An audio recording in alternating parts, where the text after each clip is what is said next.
Christopher Juliano is in first place here this week, and he is playing Burn. He is on your left. David Sharfman is off to a great start. He is 9-1. He's playing Goryo's Vengeance. These players have been given the green light. We'll be underway here, and Juliano will start with a fetch land. He'll be searching up, I assume, a basic mountain, and Lava Spike is going to set the terms right away. Here's what I'm doing. What are you doing? Nice little improvement for this deck, and especially good against Burn. 2 copies in the main deck of Collective Brutality, which is about as good against Burn as you can get. All the modes are great. That card's very, very good. And it's a way of putting stuff in your graveyard. Creeping Tarp is the land here for Sharfman. Juliano with the Sacred Foundry in hand. Looks like a Goblin Guide, perhaps maybe in the draw step. And that's exactly where he's going to start. The 2-2 with haste is going to come in. A trigger is a Serum Visions on top. Sharfman's going to fall down to 15.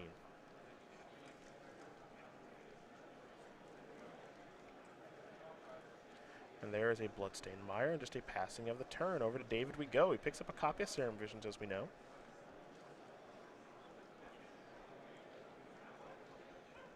Let's say he wants to move forward with the turn. Now, obviously, he knows what he's up against at this stage. None of this isn't much of a surprise.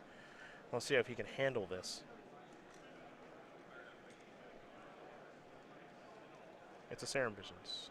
He'll draw a card, and I'll scry to. Is it Charm was the draw?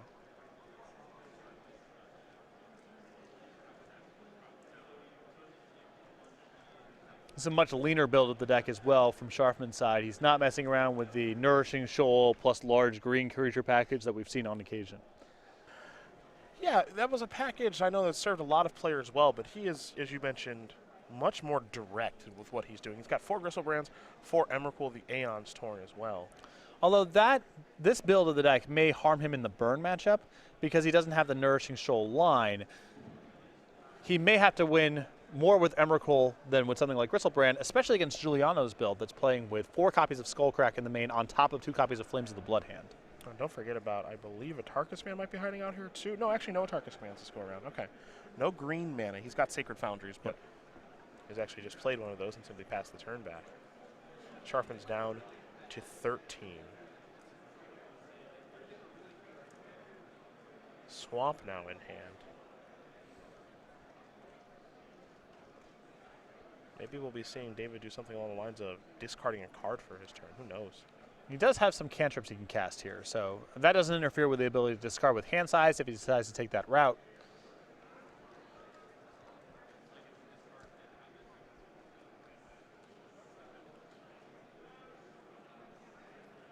It's a sleight of hand. He'll look at the top 2. He'll take 1 Collective Brutality in there. Though he has just used maybe his only black mana of the turn. Well, he's got a Swamp. I take it back. Looks like Sharfman here setting up a big Collective Brutality. You can see him sliding some of the cards he wants to discard over to the left-hand side of his hand. Again, basically can't draw a card up that's better against Burn than this one. Yeah, it's really, really All good. the modes are great.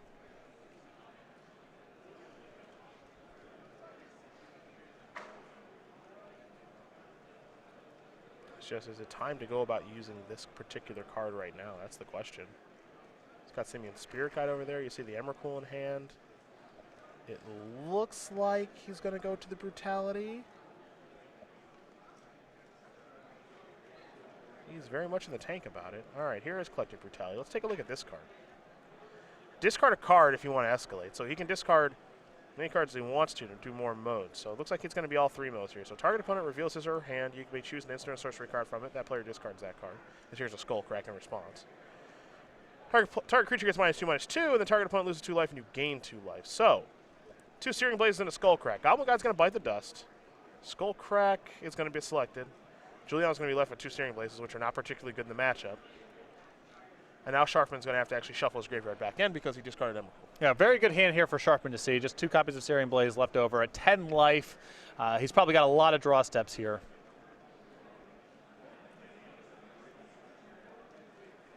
Juliano's going to want to find some sort of creature here, I think. Now, Eidolon the Great Revel is probably his best draw in this spot. Sacred Foundry is not. And that is for sure. He'll just pass the turn back over to Sharfman. Sharfman's going to take a draw step here. I think he may have picked up a copy of Faithless Looting. But let's remember, he also has Through the Breach in the deck, so this is a different build of Goryo's Vengeance. Yep. Yep, it is a Faithless Looting, so he'll draw 2 and discard 2 here in just a moment. Now he's found a copy of Through the Breach.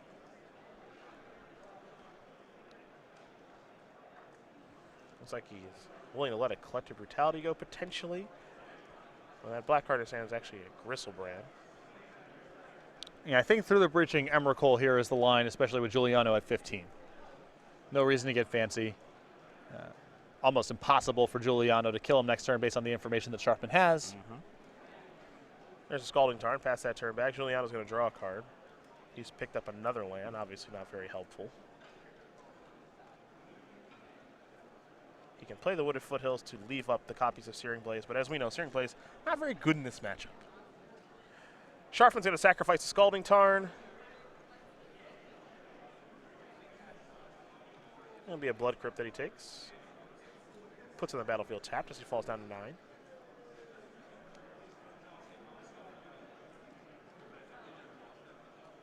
And now he will untap. It'll be a draw step. It's a sleight of hand. He's going to sacrifice Polluted Delta. Down to 8 goes David. I think a basic is in order here. Make sure no nonsense takes place, assuming he's got a basic left in his deck, and he does. It's a basic island. And at this point with the land on the battlefield, there's only one unknown draw at this point. Here is Through the Breach. And that is going to resolve. Emrakul is here. And that is going to take care of this game. So David Sharfman's going to win game number 1 here against Christopher Juliano. Goryo's Vengeance up a game over Burn. What I think, Patrick, is probably a good matchup here for Sharfman. Yeah, I mean, his deck does have a fail rate built in. And the fact that, you know, his deck doesn't gain life very effectively is problematic for this matchup. The Skull Cracks and Flames of the Bloodhand on Juliano's side, quite powerful. That said, I think on the balance, this is a very solid matchup. There's not a whole lot Juliano can do about Sharfman's best draw, and what you saw from Sharfman there wasn't even his best draw. It was still good enough. We take a look at the sideboards. We will start with Christopher Juliano, who's got 3 Deflecting Palms, 2 Ensnaring Bridge, 2 Wear Tear, 2 Path to Exile, 2 Searing Blood, 2 Lightning Helix, and 2 Smash Smithereens. This sideboard has carried him to 10-0. Can it help him get to number 11? So Ensnaring Bridge is a big card here. There isn't a whole lot for Sharfman to do about this other than get it off of the battlefield. So that card, I think, is excellent here and should come in. Deflecting Palm has its moments of being okay, but it's really hard to hold up 2 mana, and especially against a deck that is playing with Collective Brutality, where they get to see the information, take it out of your hand when it's good, and strand it there when it's going to be bad. I think it's dangerous. With that said, Juliano does have 4 copies of Searing Blaze in the main deck and only 2 copies of Ensnaring Bridge, so he's probably going to have to go to some fringe cards here to fill out the rest of the deck, and that could easily be Deflecting Palm. For David Sharfman, he's got 4 Thoughtseize of Vandal Blast, 3 Anger of the Gods, 4 Leyline of Sanctity, 2 Quicksilver Amulet, and a copy of Murderous Cut. I am thinking the White Leyline probably. White Leyline is great here, and especially with Juliano's build, not really having access to green mana, no copies of Destructive Revelry, he'd have to preemptively bring in Wear Tear to be able to answer this card, and I think the 1 copy of Murderous Cut is fine here also. Well, these players will sideboard, shuffle up, get ready for game number 2. Christopher Juliano will be on the play. In the meantime, we will talk about the very popular promotion. We want to thank all of our store owners and players out there for playing in StarCityGames.com Game Night, where this month, if you may have seen on our lapels, it's Old Bone Chewer Giant. Head over to go.starcitygames.com/game night for more information and find the game night closest to you. Every month we generate kits with new pins and tokens that we send to the stores that are signed up for game night. Stores can then run game night however they want to, any day of the week, any format they want. Just get players in the store on a regular basis for some fun and friendly magic. This is a September kit, and we got the next couple ones coming down the pipeline here. In October, we have Hedgehogahog, got there the first time. In November, announcing Mole Warden. Again, go.starcitygames.com/game night for more information and find the game night closest to you. Stores, if you're not signed up for game night and would like to, contact your Star City Games in-store play representative. I'm just glad that you're glad that you got there with Hedgehogahog. Well, I have a fail rate with these. You do. Penguillian Click was not the easiest thing for me to get. Still the nightmare? Still the nightmare. I thought Delver Squeakrits was... Oh, yeah, that one was... That was tough. Did not roll off the tongue either. That one was a little difficult as well. Christopher Juliano is a pretty easy name to say. Where he's from, not as easy. Poquag? Poquag? I don't know. All right. We'll go with Poquag. We'll have to chat with the gentleman who's 10-0 here this week, and the 24-year-old from, let's go with Poquag, New York. 1 open top 8, 1 invitational top 8. We saw that at the Las Vegas Invitational to close out 2015. loves playing recreational sports, including volleyball, Instagram dedicated to food pictures, and I know you're a fan now. He's burning people alive here this weekend. I like his build a lot. It feels something of a response to the amount of Abzan and Jund we've seen in the Invitational and the World Championships. Creature's not really great in those kind of matchups. They get outclassed pretty easily by things like Tarmogoyf. There's a lot of removal that lines up poorly against them. So he's really loading up on the anti-life gain measures and just trying to be a more spell-oriented deck. I was surprised to see Flames of the Blood Hand and no green here for a Tarkus command, but obviously things are working out well. And the rest of this build is pretty stock, honestly. Goblin Guide, Swift Spears, Eidolon the Great Raffle, Rift Bolt, Lava Spike, Lightning Bolt. He's got 2 copies of Lightning Helix. We can't forget about old Boros Charm, Skullcrack, and Searing Blaze. The construction of his mana base, not having green mana, that's a big help in matchups like Affinity and the Mirror match. So cutting green means cutting a color, and that can really help the beatdown matchups. Well, we're starting things off here, where Sharfman has a white Leyline, Juliano has a Monastery Swift Spear, and actually this is part of the loss of the green cards, the lack of Destructive Revelry. Mm-hmm. This is my own personal hell. You're in it right now? I'm having flashbacks to, I don't know, all sorts of games. Doesn't sound great. You gonna be okay? Ask it. So this is the route here, because I've been in this spot before. Oh, I imagine you have. You can still, with it, the Swift Spear is your best path. Okay. Because what you can do is you can cast spells targeting yourself, and then use Boros Charm to give a creature double strike. And that's a path to get some value, to extract something out of the spells that you otherwise can't cast. The path less traveled. Yes. I mean, we're at where we're at. We can't do anything else with these cards. You're right. You're right. I got no argument there. Sacred Foundry. And Juliano's going to untap and draw. The other nice little benefit here is the Swift Spear gets to a large enough size that you can start bolting the Swift Spear itself and not yourself. Oh, yeah. Yeah. Love that. Crystal Brand's on top of the deck. Hi. Good sign. Yeah. Hey there, fella. Crystal Brand will be the draw. Juliano's 15 out. Keep in mind, Juliano does have Ensnaring Bridge in hand. I'm curious to see when he's going to want to cast it, but he's got it. Now, you know how we talked about yesterday when we watched Jacob Baugh win a grimy dredge game by casting Golgari Grave Trolls and Stinkweed Imps. How does it feel for you when you defeat the ley line? So satisfying. Yeah. I would imagine, because it's almost because it has almost never happened. I beat it all the time with Zoo, but when I've been playing Lava Spike decks, it's, your deck has a lot of Lava Spikes in it. It's hard. It's Collective Brutality going to target Goblin Guide. We'll give it -2/-0, or -2/-2, excuse me, and at least try to, and then there'll be the discard as well for the Escalate. Now remember, Collective Brutality will be taking an instant or sorcery. We'll not be taking the bridge. Important to note. So the choices here are 2 Boros Charms and a Lightning Bolt. And Boros Charm, we'll see. I think you want to select Boros Charm if you're David. Well, he needs to just check out the interaction against Leyline here. Yeah. Just make sure what can be cast. Now Boros Charm says deals 4 damage to target players, so it obviously is a spell that targets, and Leyline says no, can't do that. So away goes the Boros Charm. Juliano will draw. Looks like he's going to sacrifice the Arid Mesa. So the interesting way that Sharfman here can try to beat the Ensnaring Bridge, if he can somehow get the Gristlebrand just into play and have it on defense, Okay. I think there's a chance Juliano gets decked or has to kill himself casting spells to make sure the bridge stays online. Oh, interesting. There's also a chance that Sharfman just has brought in, 1 copy of Vandal Blast as insurance against Ensnaring Bridge, and then he can eventually find it. All right. Well, you saw Juliano play Ensnaring Bridge. Prowess trigger. Get in for 2. Here's a Faithless Looting from David.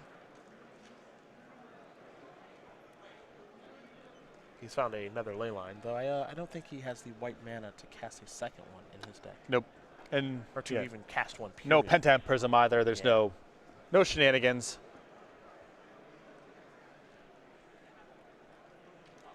Sharfman will discard Gristlebrand and Leyline. This game becomes fascinating if Sharfman doesn't have a way to get Ensnaring Bridge off the table. There's just so many weird things going on right now. Here's an attack. Sharfman will draw.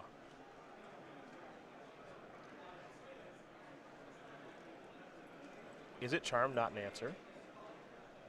Also not castable. Yeah.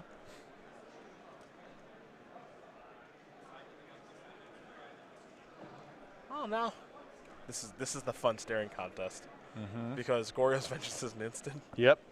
So you want to attack? Oh yeah. All right, Sharfman will take it.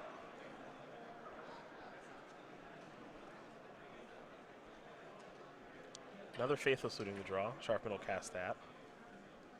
Draw 2 cards. Emrakul among them. This right here is great magic. Is this that's what this is? It's great magic. Okay.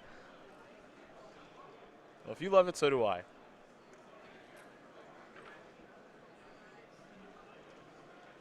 Emrakul and threw the breach down. Time to shuffle up. I suppose this is nice from the standpoint that if you're Juliano, you don't have to worry about Goryo's Vengeance now. And it does look as though Juliano has brought in his copy of Deflecting Palm, which is not surprising, given that he has 4 Searing Blazes in the deck. He's got enough garbage. If we go to a game 3, it'll be curious to see if he goes to something like Wear Tear instead. Sure. Here's Serum Visions. Sharfman will draw and now scry 2.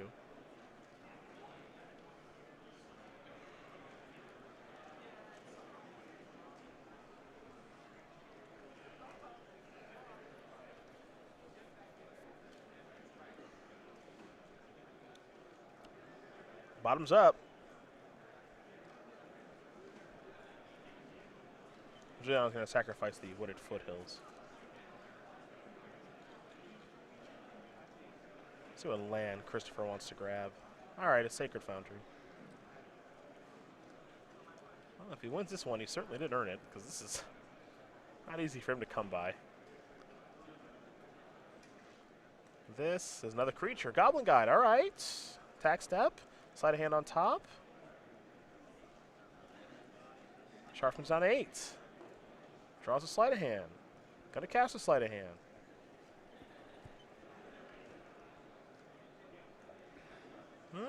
He's thinking about taking Darkslick Shores. Looks like he will. The old Scars of Mirrodin fast land. Haven't seen that one for a little while.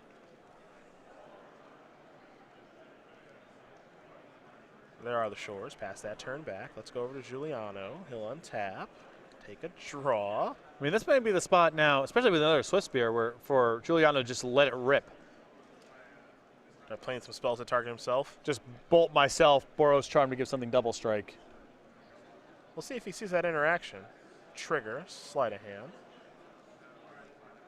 Well, it's doing a little bit of math here, so I think he's going to see at least that this is an option that's afforded to him. Boros Charm, give this double strike. I mean, this is lethal. That's lethal by itself, right? Yeah, okay. Well, take that, Leyline. Okay. Hey. You start with a Leyline? No problem. I guess Ensnaring Bridge beats Leyline. Well, it's especially impressive for Juliano to be able to get that game because his deck is worse against Leyline than even most builds of Burn. He has very few creatures, and he doesn't have access to Destructive Revelry in the sideboard either. But Sharfman was just unable to work around Ensnaring Bridge. And now it's interesting. Does Sharfman bring in... I think the one Vandal Blast is safe for him to bring in here. He's seen it. What do you do? Do you consider Thoughtseize? I think you kind of have to. That is tough. It is tough. It is definitely a tough way to do it. But Sharfman is not really that well equipped to handle Ensnaring Bridge. It's a fringe card. You don't see a whole lot of it in Modern. But it's very well constructed for Juliano's deck here because he's very spell oriented, so he can play a good Ensnaring Bridge game. But Sharfman there had a really good draw, backed up by Leyline, and it dead-ended because he just couldn't beat Ensnaring Bridge. So am I wrong for just wanting to say, you know what, I'm on the play, Ensnaring Bridge costs 3 mana, I'll just plow through this. I'll figure it out. Sharfman doesn't win on the third turn all that much. Okay. I mean, you had to have your best possible draw.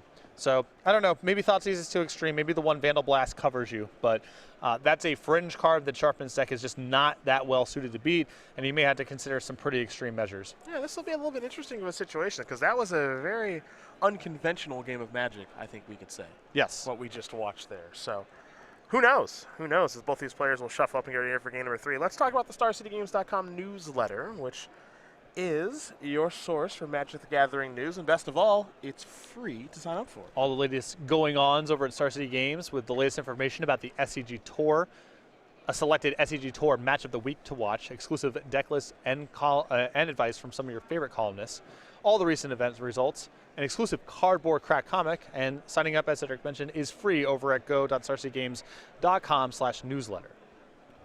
All the ins, outs, What have yous, whatnots. Yeah. Classic what have yous. This, that, and the others. Is this your thing now? I got all sorts of idioms. Beautiful, beautiful. The who's and the what's it's. Yeah. That's just called the conversation stoppers. Mm-hmm. Circle back to this. Yeah. My favorite. Yes. Let's circle back to this. My favorite conversation stopper. Nice. Very nice. Because it implies both a timeline and the fact that we are going to no longer talk about the thing that we are talking about. Currently. But it's in a very polite sort of way. Yeah. We'll circle back. We'll circle back to this. Yeah. What does that mean? We're never going to talk about it again. Yeah. We're never talking about this ever again. Don't ask me again. It's a really big circle. Right. That's all. Think about the way that the Earth orbits around the sun. That's what, when I say circle back to this, that's like, I want you to think about it in those terms. David Sharfman will be on the play here for game number 3. I'm curious to see if he's going to try to mulligan for Leyline, if he's looking for Vandablast and or Thoughtseize, if those are in the deck. And if he does have a Leyline, is it a hand that's actually good plus Leyline? Because sometimes you keep a Leyline hand against burn that kind of stinks. Well, he's going to keep, and we're underway. Does Juliano have a creature to start the game off with? Oh, no. Still have Eidolon. That's an option. That's a good one against Sharfman's deck. Yes. Yep. Good against Sharfman's deck and also good against Leyline. Yep. You can't cast your spells anyway, so it's basically free. Yeah. Steam Fence is where Sharfman will start.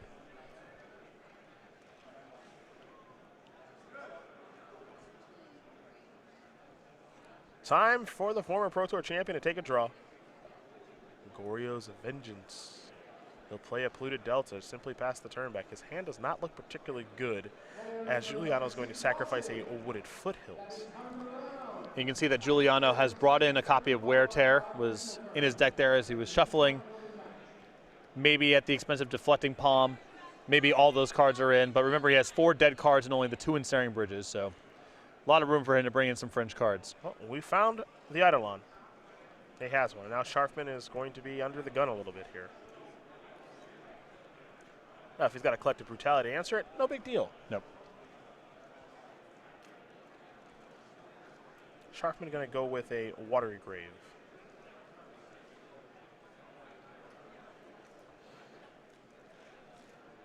But the Eidolon is a very, very powerful card, to say the least. Sharfman going to draw. Looks like he picked up, I mean, if he didn't have a Collective Brutality before, he's got one now.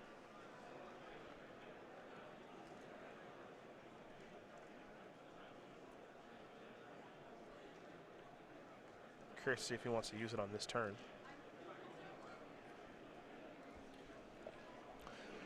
Well, the alternative is, if he has a way to reanimate Gristlebrand or Emrakul this turn, he should probably just take it.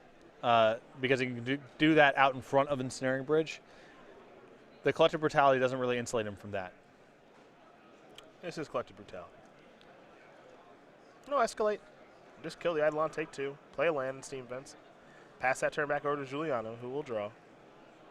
Juliano is a Sacred Foundry, simply going to pass the turn back. Not a lot going on here for Chris. Yeah, Sharpman's got to be thrilled there, because that would have been a great turn for Ensnaring Bridge, and Juliano just played a land and said go. Sharfman will just say go. Juliano with a Wooded Foothills, he'll just say go. And it's getting embarrassing. Oh boy, Creeping Tarpon. Oh man, Plan B. Yeah. That's Plan F. Yeah.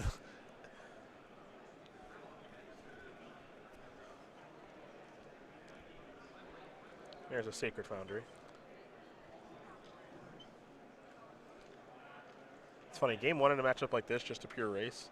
The sideboarded games take on a much different texture. Well, each player has a card that really shuts down the other person's ability to interact. Now, if Christopher Juliano had something like a hill giant right now, Game over. he'd live in the dream. Game over. Yeah. It'd be unbelievable. Beat down time. I think we're going. Are we going Spirit Guide? I think it's time. Here's Pluto Delta. He's going to hang on to it. Bloodstained Mire. Pass that turn back. Now keep in mind, Sharfman doesn't have all the time in the world here, and he knows this because Juliano at this point probably has something in his deck that allows him to get rid of the ley line. And he can die in the span of 1 or 2 turns should this go away. So even though Juliano's clearly floundering, doesn't have a creature, can't cast the stuff in his hand, Sharfman still has some impetus to move as fast as he can.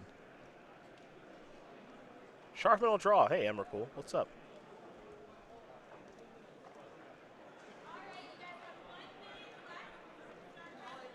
Might be time for a little fun stuff, huh? Yep, he can wipe out all of Juliano's lands. Okay, I like this line of play. I'm I'm on board with destroy all of his permanents and leave him at 3. That's good. I'm glad you approve of that. Here's Collective Brutality. It's going to be escalated at least once.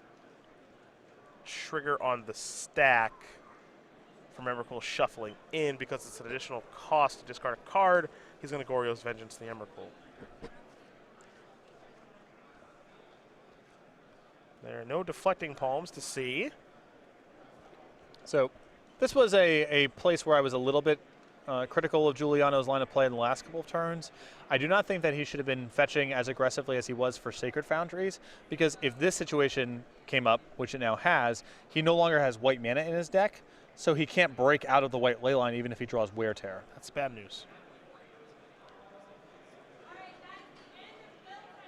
All right, the question now is just what's going to get shuffled and what's not from the Emrakul trigger, so that's easy enough. You know, we're talking, what are the odds that Juliano wins this game at 1 life with no permanents in play against a white ley line? Guessing low. All right, okay. we'll call it low. We'll call it low. But I think he would have been better served just leaving one of the Sacred Foundries in his deck, so he had the hope of breaking out of this.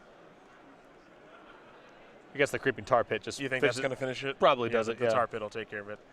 David Sharfman's going to win this match over Christopher Juliano, 2-1. Goryo's Vengeance will take care of Burn. And while the second and third games were a little bit weird to say the least, I think it's a pretty good matchup for Sharfman, and he moves on now to 10-1, potentially first place in this tournament.